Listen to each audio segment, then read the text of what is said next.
to Boracay! All knew her by her will to make it whatever she put her mind to.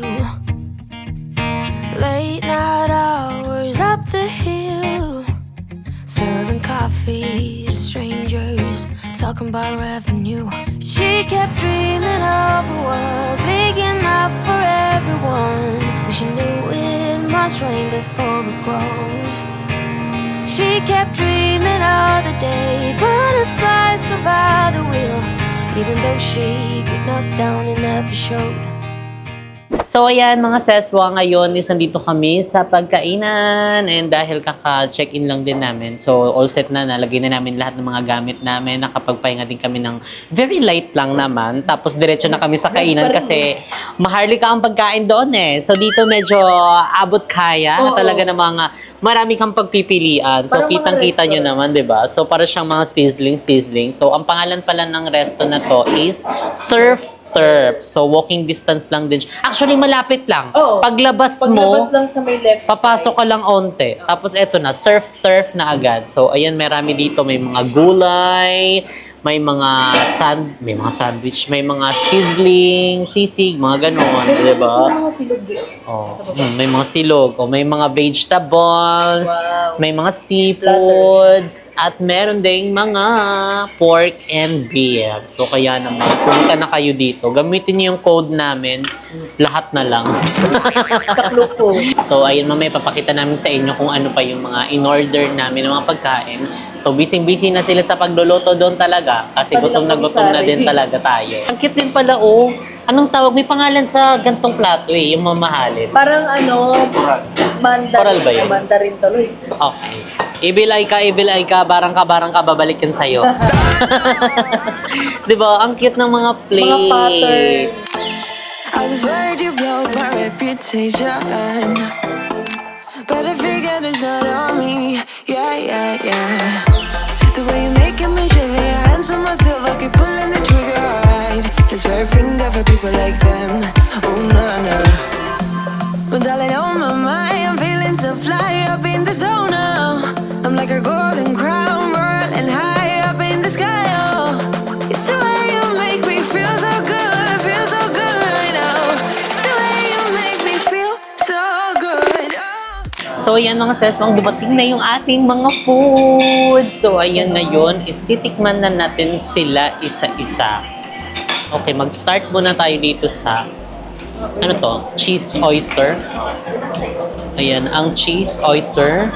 So, titikman natin. Wow, cheese na cheese. Titikman na natin.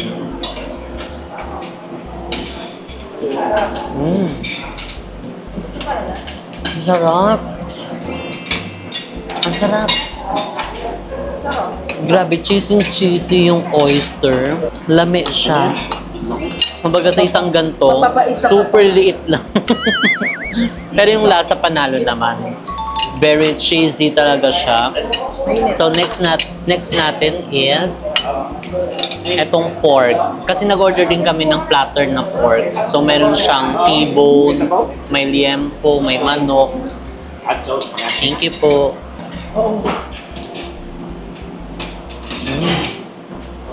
Ang sarap.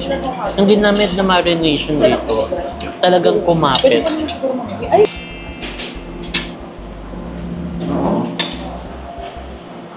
Bango sisig. So, nag-order kasi kami nung crispy pork. So, wala na daw. Sold out na. Titikman natin. Lami din. Walang lansa. Tsaka maraming sibuyas. Sabog yun yung isa sa nakakapagpasarap, diba, sa sisig. Maraming sibuyas. Hindi maanghang. Perfect. Okay, next natin yung chicken. Yung kasama dun sa platter ng mga meat. So, ito I think breast kasi malaman siya. Talagang parang nagme-melt siya kapag ninuya mo. So, ang in-order natin, favorite natin yung gulay. Meron dito sila doon. Kasi meron silang gulay. Alam niyo naman, favorite ko ang beans. Yung adobong sitaw. Ito, Baguio beans.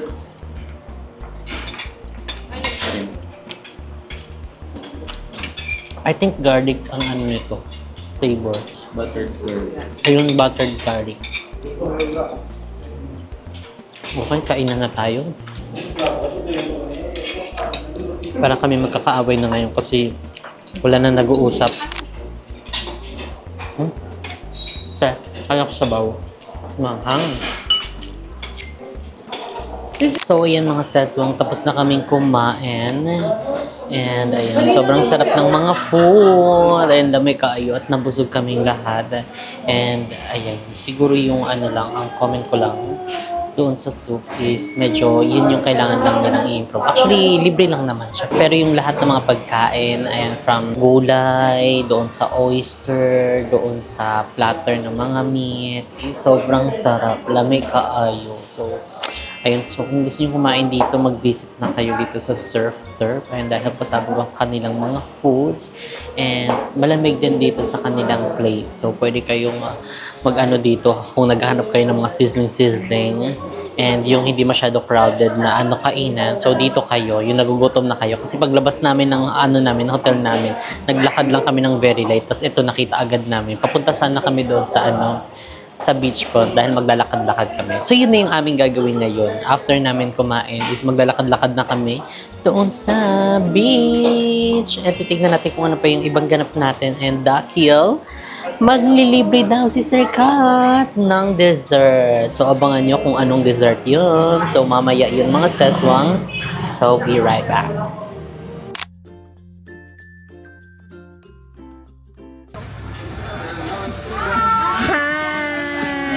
Good afternoon. So, ayan. Slow clap for Sir Kat. Kawai. Kaya nga, mag-order muna tayo. Ay, magkuha na kayo ng table. Oo. So, ayan guys, nagbabalik kami dito. So, ang nabago lang dito, yung parang picture-picturean nila dito na mala Tony Talks, natanggal na. Pinalitan na lang nila ng ganyang upuan para bongga na. So, ayan ang kanilang mga flavor. So, meron silang pineapple, halo-halo, watermelon, durian, matcha, banana, mango, coconut. Lamig kaayo yan. Thank you so much, Sir Kat! Last time yung nag-visit kami dito, kami nakapwesto nun. And dito may parang picture-picturean kaso tinanggal na nila. Nilagyan na lang nila ng upuan na ganyan. O, para solo ano ka dyan, photo booth. Oh, yan. Kasi ito yung kanilang ano, spiral. O, diba? Parang spiral sa BNT ano, house. So, aakyatin na natin. Tignan na natin kung ano eksena sa taas. Kung ano ang mga nabago. Ay, wow, ang lamig. Perfect. Lamig kaayo. Oh my God. Wow, wow, wow, wow. So guys, ang ganda dito sa taas kasi nakarandi ko kami sa baba. And ngayon naman dito na kami sa taas. Ang ganda pala ng view. And nag-trending pala siya. Kaya pala sabi ni Sir Kat. Kasi nung nakakain kami dito, hindi pa talaga siya totally sikat. So ngayon, nag-trending daw talaga siya.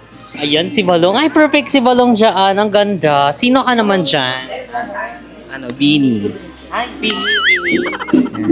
Binibuni. Binibuni. Walang kita mo dyan si Yellow. Ang laki ng braso ko. Ang laki ng braso ko. Sobrang perfect. And in the front of beach front to, kita mo yung mga ano, yung mga guy, mga people around there. Tapos yung mga people na naglalakad. Ang sasarap ng mga apap. Nawala ako sa hulog. Iba pala yun. So, ayun pala yung CR nila sa Gedli lang. And titignan natin yung view dito. Ayan ang view dito mga sis. O, diba? Beachfront siya. Oh, ganda. Pasabog. Dessert ang ating kakainin. So, ito pala mga sis is nagkakahalaga ng 350. Ayan yung ice cream flakes. So, pinong-pino na siya mga sis. Kabog, pasabog siya. So, may iba't ibang flavor naman siya katulad ng pinakita ko sa inyo. So, meron siyang kasamang condensed. Tama ba ako? Tapos yung mango. Tapos itong buko flakes. Charing, buko flakes pa tawag siya. Hindi ko alam kung anong tawag dyan. So, kaya rin na ito mga seswang kasi marami na siya. Good for ano na to? 2 pack. So, ang ginawa namin, bilang 8 kami, tag-iisa lang kami. Tapos, hati-hati na lang. Tagdadala. Thank you so much, Sir Kat. Ayan. Happy birthday to you. Happy birthday to you. Ay, birthday ni Tito.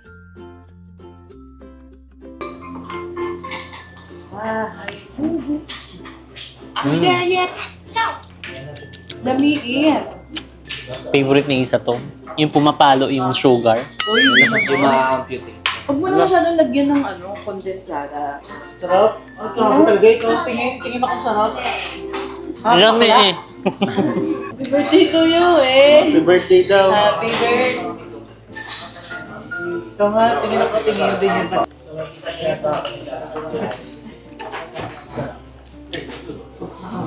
Guys, so ganito ang pagkain niyan guys.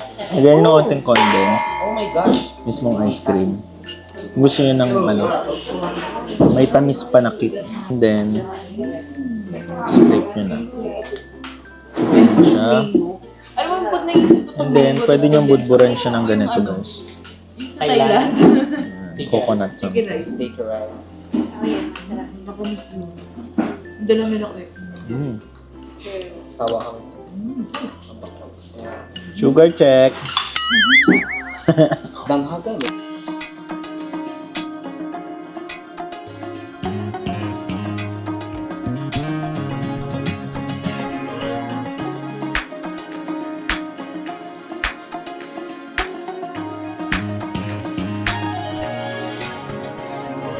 So, ayan, mga seswang, dito na kami sa mismong beachfront. And ayan, kung makikita nyo mga seswang, low tide po ngayon. Totoo. So, ayan, ang layo ng dagat, pero okay din, at least nakakalakad-lakad tayo dito. And alam nyo ba mga seswang, ay ilang beses na kami nga nakapunta dito sa Boracay, pero never pa kami, or hindi pa kami nakakapunta doon mismo sa grotto. Hindi pa kami nakaka-enclose. So, this time, yun ang goal namin, pumunta doon sa grotto. Pinakadulo pa yun siya. 15-minute walk pa. Oo. Pero tignan nyo mga seswang, parang wala ng mga tubig. Oh, low tide. Kapag low tide, ganyan, ang layo ng tubig. Tapos ito, oh. Pero pag high tide, hanggang dito yung tubig niyan. So, pupunta kami dun sa pinakadulo. Ayan, andun ang grotto. So, tara na, lakad na.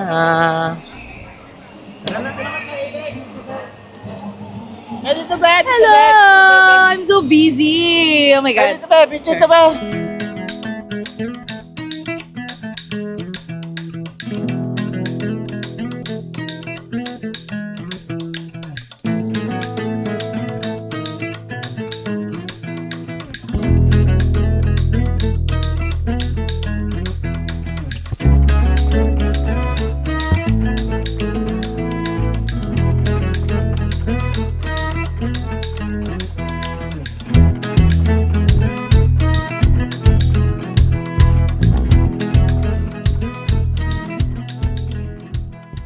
So, ayan mga seswang, dito na kami sa grotto, and ayan, time check, it's already 6:55 PM na, and still may pila pa po, pero hindi gaano karami ng pila kahaba, so pwede tayong magpa-picture, and tignan nyo mga ses kung gaano ka low tide, ayan po, oh, diba, nasa ilalim lang siya, correct. Tapos ito, nagwalk-walk lang kami dito, pero kapag high tide, hindi ito nalalakaran, dahil alam nyo na, matubig. Ayan. Ano talaga to? May ilaw siya. So, and finally, ayan, ngayon lang tayo nakapunta dito mga sis. So, we need to fall in line. Ay, nauna na si Tetsar. Ayan. At saka mabilis lang din naman ata siya. So ayan, sa wakas, nakarating na tayo dito sa grotto. Hindi pa ba kayo Sa nakarating grotto. din dito? Hindi pa. Si Balong hindi eh. Nakarating na to dito. Oo, nakarating. Yes. Kailangan First mag-wish. time ka, ano ka dyan, picture, tas Mag-wish. Ang galing. Tignan mo yung ano ni grotto talaga, ano talaga siya, inabuti siya ng tubig. Sobrang low tide lang ngayon. tubigyan talaga siya. So, pinagbigyan tayo kasi hindi daw tayo nakapang-swimming. Grabe, ang bait talaga. Pero This is mamaya for sabi us. ni Dad, Mamaya, pwede naman kang picture.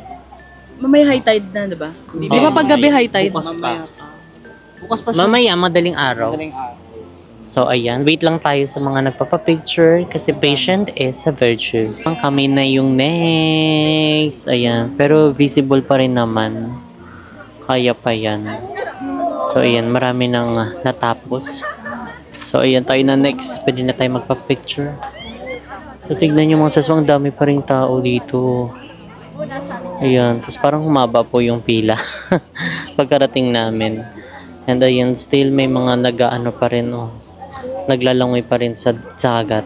Uy, perfect. Yay!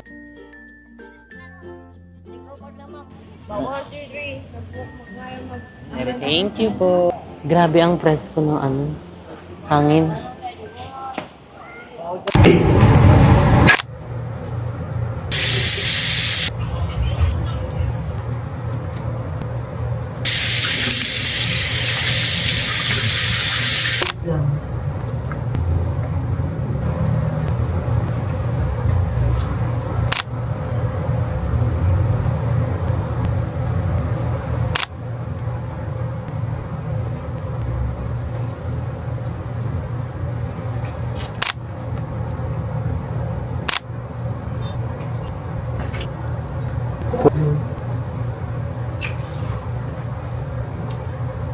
So yun mga sesong, today is our first full day. Ayan, dito sa Boracay. So ito yung isang araw na talagang from morning hanggang sa matapos tong araw na ito. Isa dito kami sa Boracay. So kahapon kasi dumating kami. Anong oras na tayo dumating kahapon?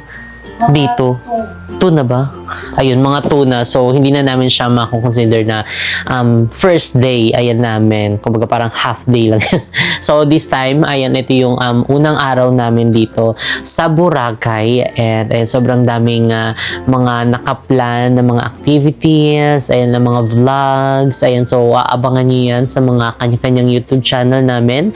Kay Jericho Delenia, kay Balong Fernandez, and kay Iza Marie. Ayan, mga saswang. So, ayun yung mga saswang dahil sobrang daming mga nagko-comment dyan. Ayun, dahil bakit daw hindi namin kasama sila Mama Vicky, sila Papa Raul, and dito sa Boracay trip. And ayan, na-surprise pa namin sila nung last vlog pa ata yun na magbo-Boracay. Ayan, nung Father's Day. So, actually, yung pinakita naman namin doon is hindi talaga pa kami nakakabook. Ang nakalagay lang doon is magbo-Boracay kami. Ayan, bilang selebrasyon, ayan, sa Father's Day. And, yun nga mga seswang, dahil may mga hindi inaasahang mga pangyayari, like yung kay Mama Vicky, ayan, yung nagbigay na nga ng notice yung inuupahan niyang tindahan na pwesto. And, yung kay Papa naman, nagpa-schedule na kami para sa kanyang ID, para makakuha na siya ng passport at para makasama na siya sa aming mga out of the country na mga nakaplan din. So first, ayan yung kay Mama Vicky, naghahanap-hanap na rin naman kami ng mga pwedeng possible na malilipatan ni Mama Vicky kasi ayaw naman namin na antayin lang na notice ng may-ari na kapag nakahanap na siya ng buyer is mag-aalis na. So hanggat hindi pa nakakahanap, mabuti na yung naghahanap na kami ng pwedeng malilipatan ni Mama Vicky kasi alam nyo ba ang pagtitinda kasi talaga hindi mabibitawan ni Mama Vicky yan. Yun talaga yung isa sa gustong gawin niya. And alam nyo naman, ayun, ilang beses ko na-vlog, ilang beses ko nasasabi na ang mama at papa is hindi sanay ng walang ginagawa. So, sanay ang katawan nila na productive, yung pinagpapawisan, yung talagang everyday, oras-oras na gumagalaw, kahit na pagbawalan, kahit na hindi na kailangan pang magtrabaho, pero yun talaga yung gusto nila. May mga nagsasabi pa na may nahayaan nyo yung pamilya nyo, hinahayaan yung magulang nyo na magtrabaho na ganyan. So hindi nila mag-gets yun dahil nga kahit na anong pigil namin na wag na sila magtrabaho, yun kasi talaga yung hinahanap nila. Yun yung talagang nakasanayan na nila nung bata pa sila hanggang sa lumaki sila na hindi sila yung parang nakahiga lang, nakaupo lang, na umaasa lang sa amin. So isa yun sa talagang thankful kami na talagang hindi sila gano'n na umaasa, bagkus kumikilos sila, meron sila talagang alam mo yung dedication na magsumikap at saka karoon ng personal income, 'di ba? Source of income. So ayan ang papa ko nagtatrabaho sa JK. So yun naman yung kay papa naman is nakapag ano naman kami, sked naman kami para sa mga ID niya kasi kinukuha na namin ng mga ID si papa para makakuha ng passport.